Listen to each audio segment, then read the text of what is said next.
Good evening, everyone. I'm very happy to be with you tonight.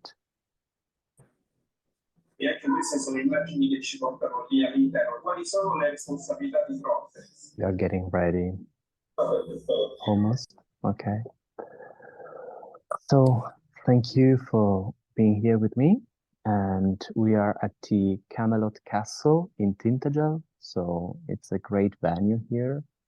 And we have very close by here in this hall, this great hall, we have a replica of the Winchester Round Table, and it's really great. We have used this for meditation in the previous days and has been really something. So today, on St. Michael's Day, we have visited St. Michael's Mount, and we had again a meditation on Michael there. And tonight we are gonna describe the Michael impulse, or the Michael impulse, to say it better, in the Arthurian stream, in the round table. So to understand how Michael, with the Michael impulse, acted on the round table in the Arthurian stream, we need first understand what it means to celebrate St. Michael's and the archangels. In fact, today, we often say that it's St. Michael's Day or the feast of St. Michael or Michael's Mass, but it's actually the feast of Michael and the archangels. That's the complete name of the festival that we celebrate today. So it's not only Michael or Michael, but it's also a matter of the other archangels that gather together with Michael and recognize Michael as the one harmonizing the other ones, the other archangels. So Michael has the role of harmonizing the forces of the other archangels. Michael as the archangel, or as we should say, the arche, so the time spirit, but for simplicity, we will call him an archangel. Being the archangel of the sun, the representative of the sun in the choir of the archangels, has the power to harmonize the forces of the other archangels. So in this festival today, we have to imagine a gathering. And in this gathering, we have Michael, the mighty archangel in the east, standing in the east.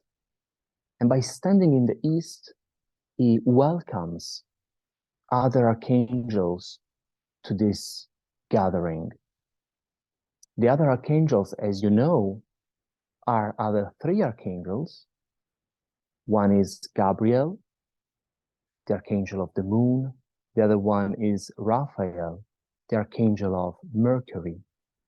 And then there is Auriel or Uriel, the archangel of the earth. These four archangels gather on this day to renew an oath, let's say, a cosmic oath. Because in cosmic history, the archangels had developed a different relationship with the human being. And since Michael was the one that took on him he's the most, we can say, the most faithful follower of the Christ, he is also the one that is the closest to the eye of man. We can say that Michael grants a space, organizes a space in which the other cosmic forces brought in by the other archangels create a proper space in which the human being can be himself of the eye. So if it were for the other archangels, so Gabriel, Raphael, and Uriel, the human being would have to live through their forces. So, for example, we have the forces of Gabriel, which are forces of nutrition, of nourishment, which would just give the human being nourishment for his own inner life. And this happens without the consent of the human being. It happens in any case. The same can be said for Raphael, as Raphael brings in the forces of healing. So even the forces of healing brought in by Raphael act independently from the will of the human being. And the admonishing gaze of Uriel again acts independently, works independently of the human will. So during the cycle of the year, we have this image during the winter of Gabriel nourishing the inner life of the human being. During springtime of Raphael healing the human being, giving harmony to the human being.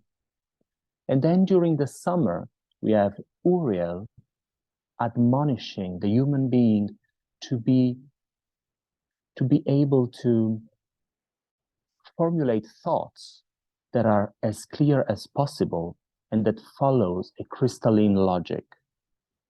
So these three act without the consent of the human being. They act in the human being and they don't need any participation of the human being in it. But since the I lives in us, we can decide willingly to unite with the action of these archangels. So they will act in any case, but the human being can willingly and accordingly unite himself with the forces of these archangels in full consciousness. But how can the human being do that in full consciousness? It can do that only because there is Michael or Michael. Because in this gathering, on this day, on the day of Saint Michael, as we say, or Michael's Mass, we have to understand that the other three archangels come together from the cosmos and recognize Michael as the archangels that allow the human being to be himself. And that's why the human being can willingly, through the forces of the I, unite himself with the other archangels. Basically, the imagination that you can build is that, as we said, when you have Michael in the east, then you have Gabriel in the south, Raphael in the west, and Uriel in the north. These four come together in a cosmic cross, we can say. And you have to imagine that Michael renewed the oath, the cosmic oath with these archangels, and the other three archangels do the same with Michael. In a way, Gabriel, Raphael, and Uriel are, let's say, they give forces to the human being, but at the same time, they do not have a full, they do not fully believe in the human being, let's say, okay? they recognize the human being only through the mediation of Michael. So Gabriel, Raphael, and Uriel are willing to help the human being, but at the same time, it's only because Michael is the one that recognizes the eye of the human being. So in a sense, it's Michael that guarantees for the human being in front of the other three archangels. So Gabriel, Raphael, and Uriel believe in the human being as much as Michael believes in the human being. So you have to understand that it's not a direct relation with the human being. So it's not a direct, let's say, trust towards the human being, but it's through the agency of Michael. So Gabriel, Raphael, and Uriel, among these three, there is still a difference. You have to imagine that Gabriel has a sort of motherly behavior towards the human being. So acts like a mother, we can say. So nourishes the inner life of the human being, but at the same time, he somehow can overwhelm the inner life of the human being. On the other hand, Raphael brings in forces of healing, harmony, and balance, but at the same time, Raphael acts in the macrocosmic aspect, so in the atmosphere around the human being, we can say in the forces of the weather and in nature, and by that, it works through the human being. Uriel is still different, because among these three, Uriel is the one that is more doubtful towards the human being. He's the one that believes the least in the human being. And Uriel is like admonishing the human being to be able to think clearly in a crystalline way.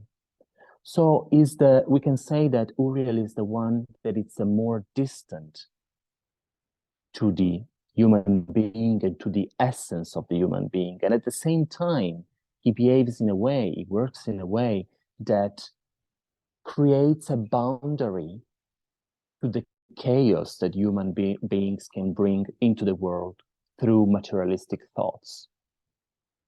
And then there is Michael.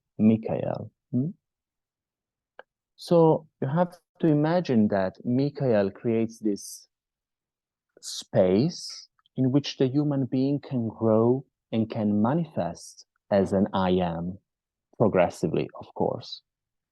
And at the same time, allows the human being to willingly unite with the other three archangels during the course of the year.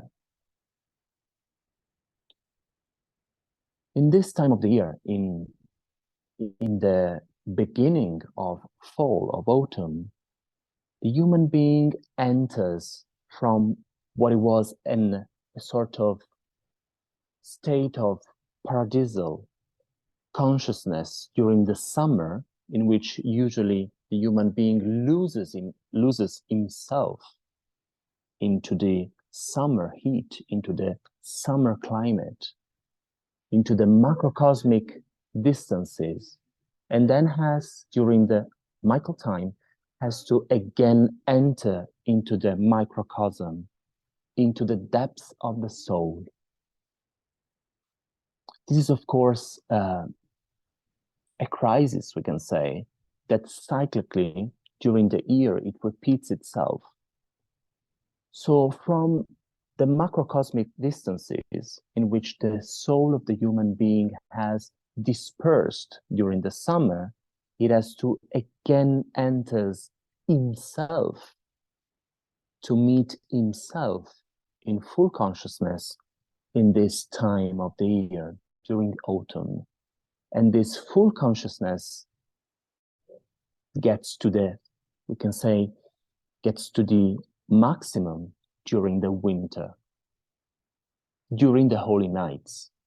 So it's a process starting from the autumn equinox, going through today, so the day of Michael and the archangels, and then going towards the holy nights, in which there is the maximum of the forces of self-consciousness available to the human being.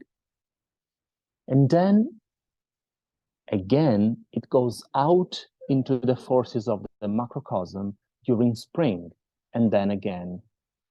So you have to imagine going out during the springtime, and then during the summer, reaching the distances of the cosmos again. And then again, getting into himself during autumn. So what we have described in the round of the seasons during the cycle of the year is actually a round table of the year. So we have described this meeting of these four great archangels as a cross, but we can imagine the passage of time during the year,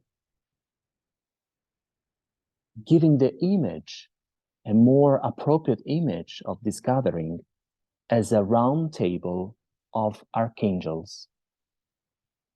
So the cycle of the year is a round table for the archangels, and this day, Michaelmas, is the day where the four archangels gather around this round table and renew this oath. So Gabriel, Raphael, and Uriel renew the oath towards Michael, and they say, we will believe in the human being as long as you believe in the human being. And Michael says, yes, I will accept this. I will believe in the human being, and I will allow the human being to become what he is meant to become. So we can, for a moment, imagine if Michael was not there to grant this space where the human being with the eye can actually grow and manifest. So if we were to remove Michael, a space where the human being can grow, what would happen is that the cosmic forces would be too strong. They would overcome, they would completely flood the human being, the soul of man, and there would be no freedom. So surely there would be good forces, nourishment given by Gabriel, healing given by Raphael, and crystalline thoughts given by Uriel. But the human being, the soul of man, would not be free. Unless there is Michael, the human being cannot be free. Michael grants freedom and a space where the human being can actually be free, and and he's able to grant the human being free will, the space to exercise the free will.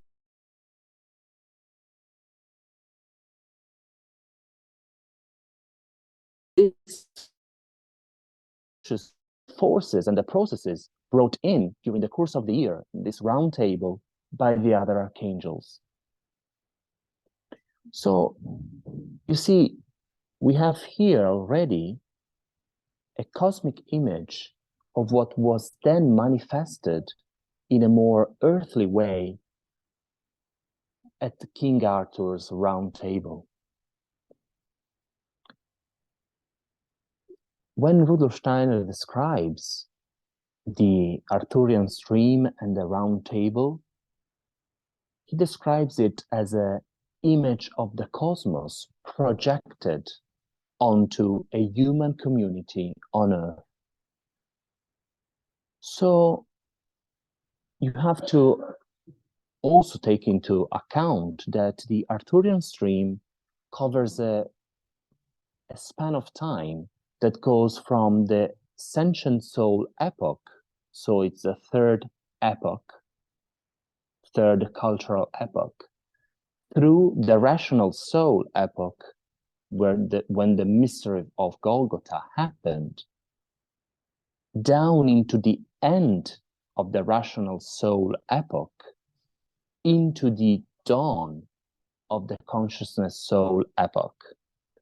So you have to imagine that the legends that compose the cycle, all the legends that compose the matter of Britain, are actually, you have to imagine that they are in a big span of time, in three, let's say mainly two cultural epochs, in the sentient soul, in the rational soul epoch, going into the consciousness soul epoch.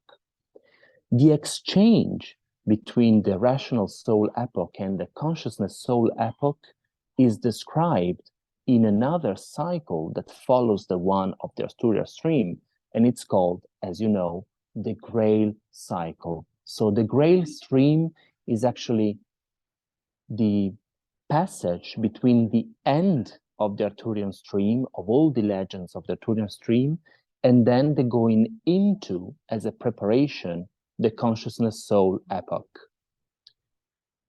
When we speak about historical times, when the events of the Knights of the Round Table took place, we are around the 5th century after the Christ.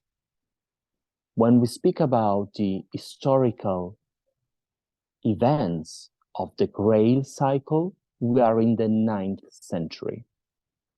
But you have to imagine that the legends of both the Grail and the Round Table are way more ancient than this.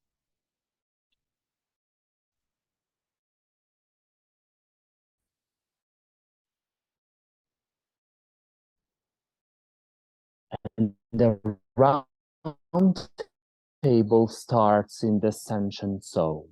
Legends and retelling of the legends of the Arthur cycle are actually describing several incarnations of the same individualities that incarnate through the various epochs. And that is something that, so it's very difficult, of course, to pinpoint each legend to which incarnation corresponds, but at the same time we can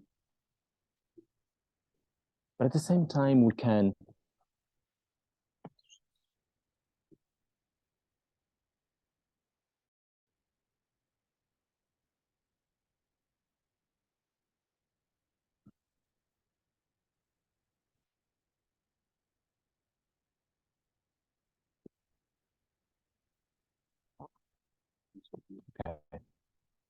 So, but at the same time, sorry, there was a problem. So,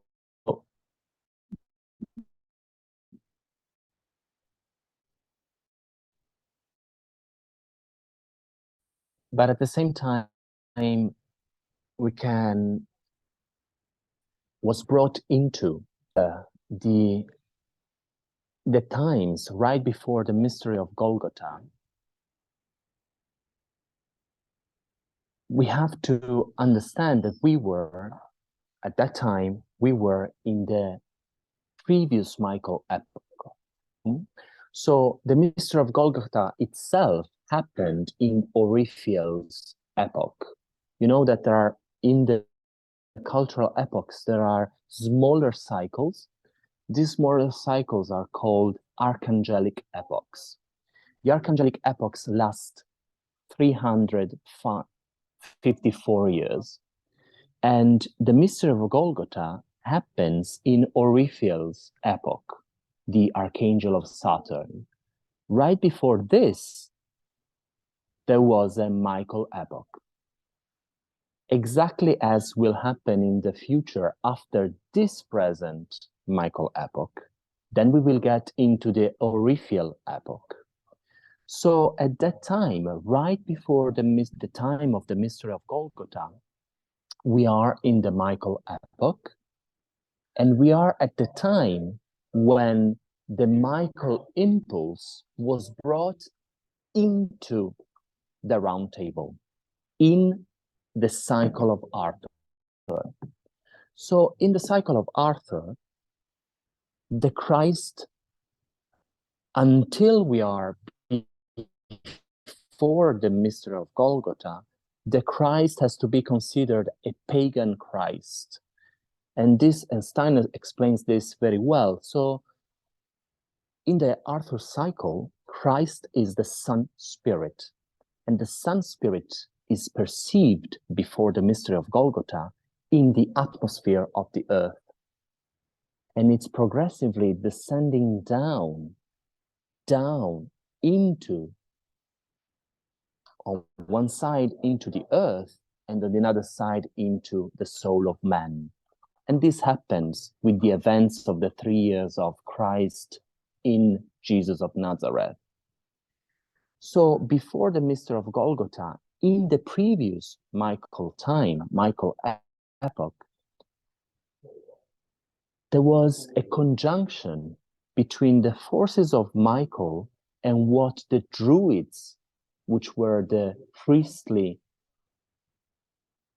it was the priestly humanity at the time, perceived in the atmosphere of the earth. So the Druids perceived the spirit of the sun, which we call the Christ, that was progressively descending down into the earth and into the human soul, but it was not descended yet. That happened at the mystery of Golgotha. So you have to get at the time when the Druids perceived the Christ still in the atmosphere. The Druids were part of the northern esoteric stream, and they worked with macrocosmic forces, the forces of the surrounding of the earth, the forces of nature and the elements. The Druids then could clairvoyantly perceive the Christ in the atmosphere of the earth. And one of these Druids, the most important one for us, was called Merlin. We call Merlin the magician, but we actually should call him Merlin the Druid. So Merlin was the one that brought, we can say, into action the impulse given by Michael into the table round. So Merlin could not do what he had to do, let's say, his mission. He could not fulfill his mission alone, because the Druids, as Merlin was, were of the priestly people. So they were, we can say, able people. They descended from the primordial priests of humanity. And since they were of the priestly people, they could not actually realize, they could not actually concretely manifest the divine mission that they were given. So they could clairvoyantly envision the divine plan They could clairvoyantly perceive the spirit of the sun, the Christ, into the macrocosmic forces, but they could not act in a way to manifest in the earthly realm, in the, you can say, in practical actions, what was needed for the divine plan. That was the mission of Arthur. So Merlin, as a druid, chose a disciple, chose a paladin, and that was Arthur. The education, the esoteric education or training that Merlin gave to Arthur was to bring the impulse that was given by Michael into the community, into the people of Britannia. This first ideal community was the Knights of the Round Table, of course, and also the other personalities involved in the legends of the Round Table, in all the stories and the events of the Round Table.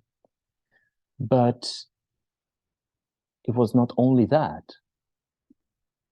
In fact, Arthur himself was a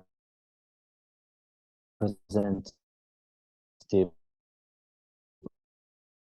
and Guinevere as the moon. So you have to imagine that the Round Table itself is a representation of the cosmos and a zodiacal regions, so the 12 regions of the zodiac. These 12 regions of the zodiac have in themselves all the forces that can organize space. So at that time, you have to imagine that Merlin gave an impulse, which was an impulse that was inspired by Michael, and this was put into action, into practical action, by Arthur.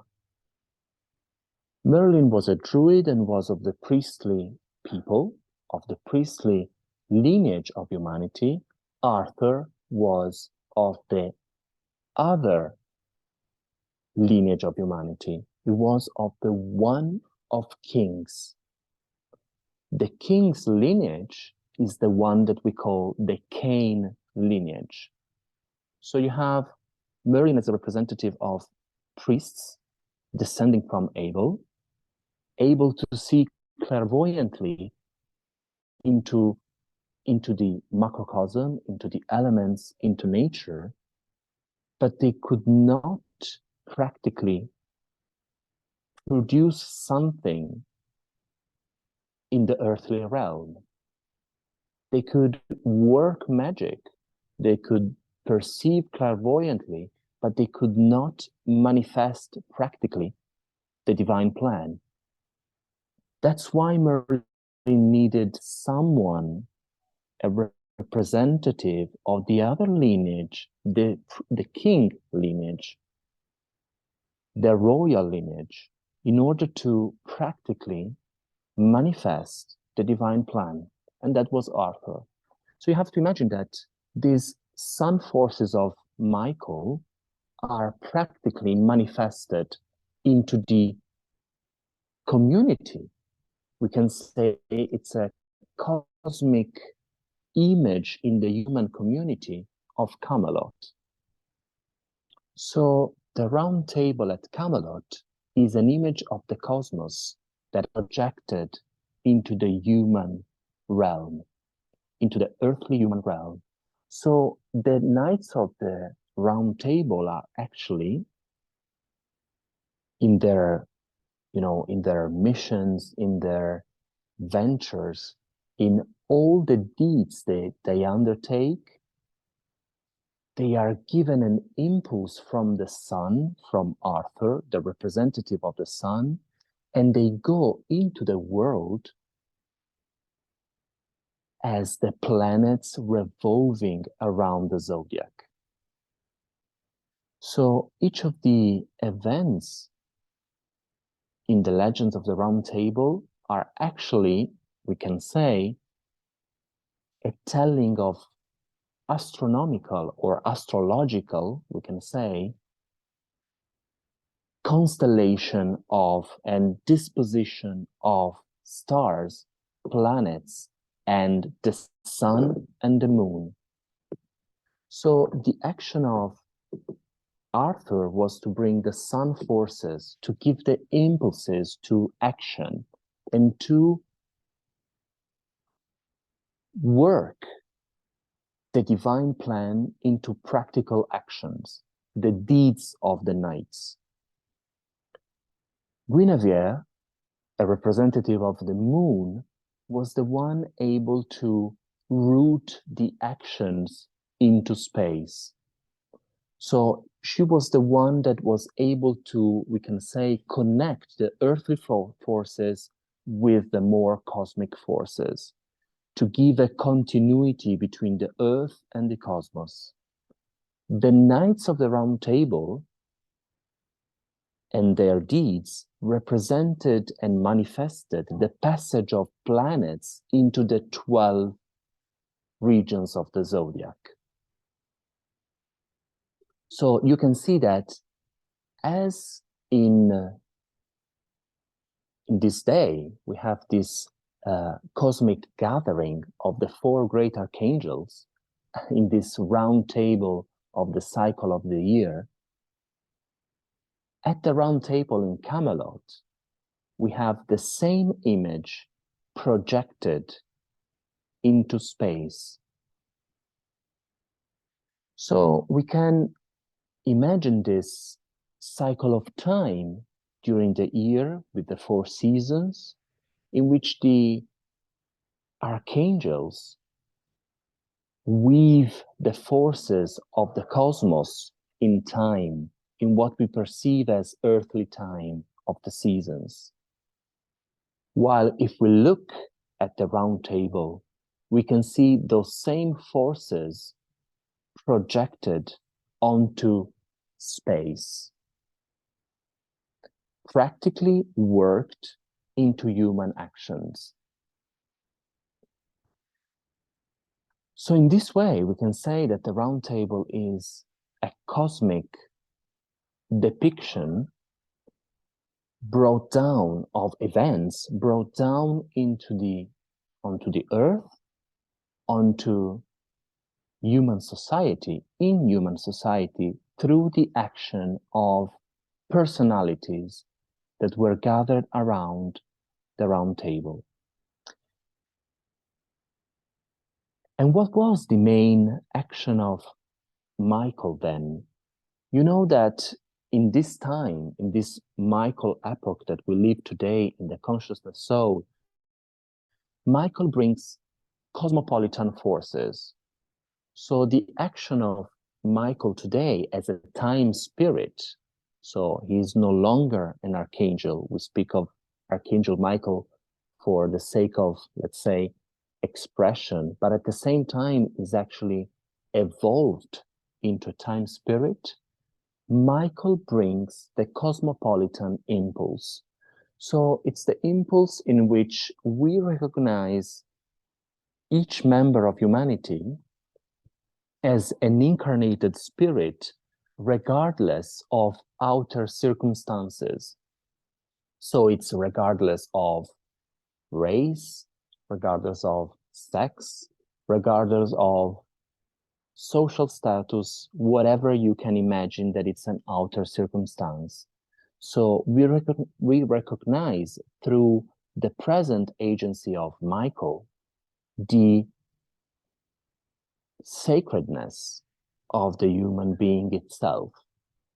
And this allows us to work in respect of the free will of each one, of each individual.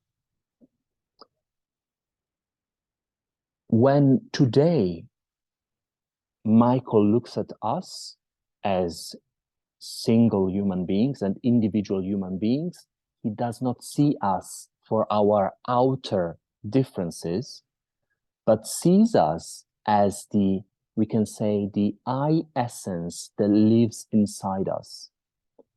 In this I essence, we are one with Christ. And Michael, as we said, is the faithful follower of Christ. He's a faithful representative of Christ.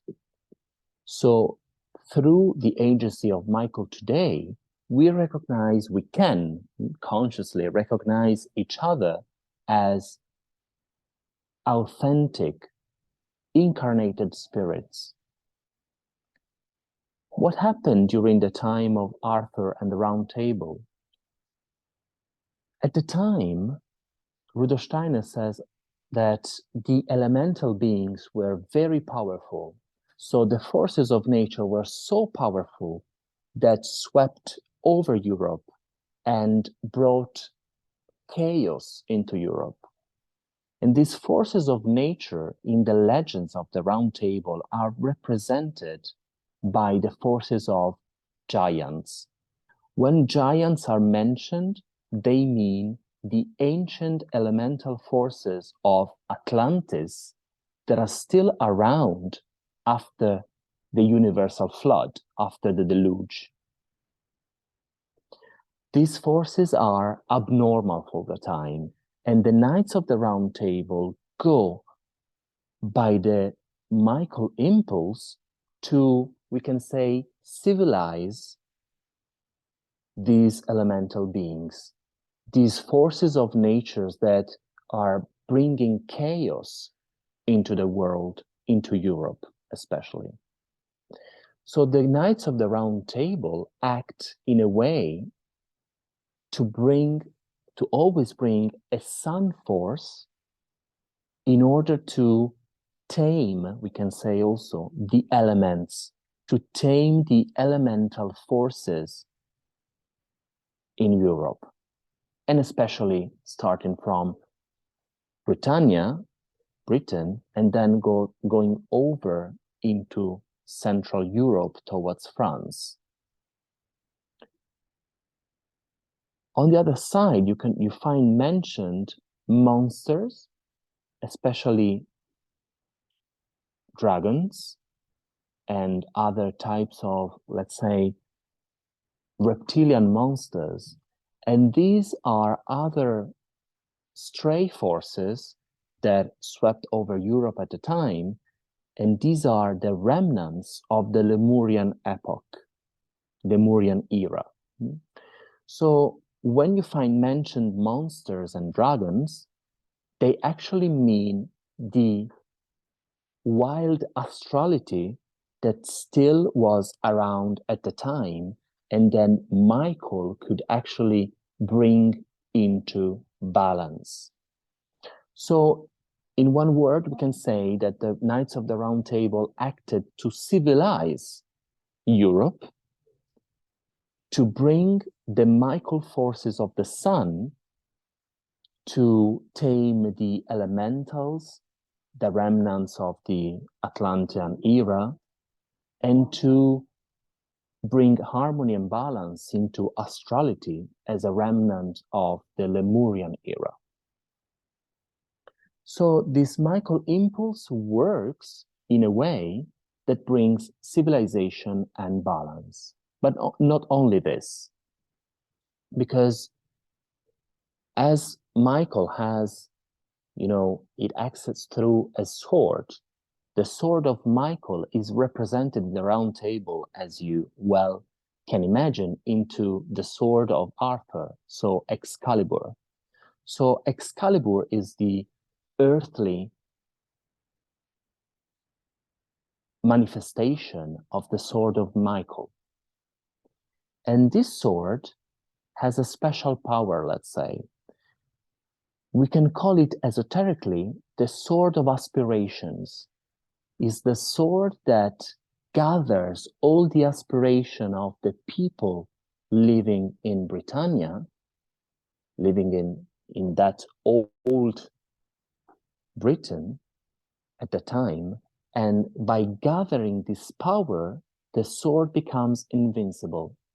So at the time, these elemental forces, so etheric forces actually, and astral forces divided the people of Britannia, and they fought each other constantly.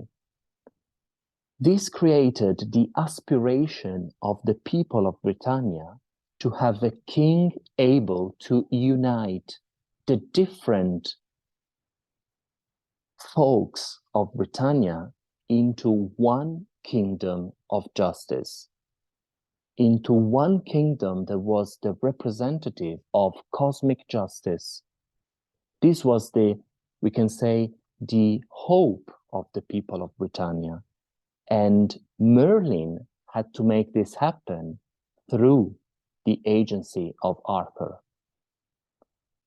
So this sword is actually the manifestation of the aspiration of the whole of Britannia. And again, you can see, just as before, when the astrality and the elementality, so the astral and elemental forces, were bringing division into the people of Britannia, the sword of Arthur, Excalibur, which is actually a manifestation of Michael's sword, brought unity to the people of Britannia, brought, we can say in our terms, cosmopolitism, because they brought one single aspiration to be realized through the round table.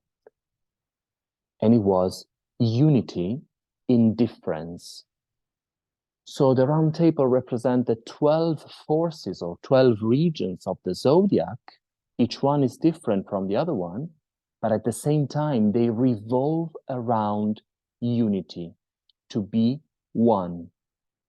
And this one thing that unites them is the sword of King Arthur. So you see that the Michael impulse today, as it works, to bring us into this cosmopolitan thinking, we can also call it cosmic thinking.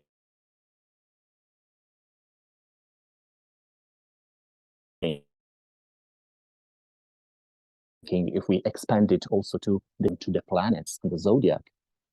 But this same impulse acted in a way at the round table. And this is the Michael impulse at the round table. At the same time, if you want to see how this descended into the round table, you have to again return to the image of the gathering of the archangels in this day. It's through the renewal of this oath that Gabriel, Raphael, and Uriel have with Michael, that this freedom to recognize each single individual as a spirit incarnated is possible. Michael acts in time and space so that the human being can recognize the other human being in unity. Unity is to be found only in the I, because each single human being, each individual is one with the Christ.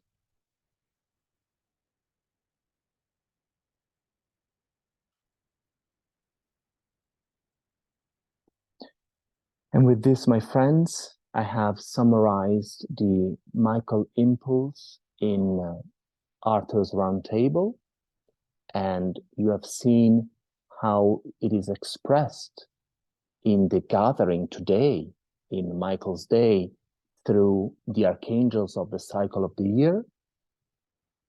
We have seen also how it expresses today in the consciousness soul when Michael acts as a time spirit, as an arche, And then you have seen also, we have described also how it acted in the round table.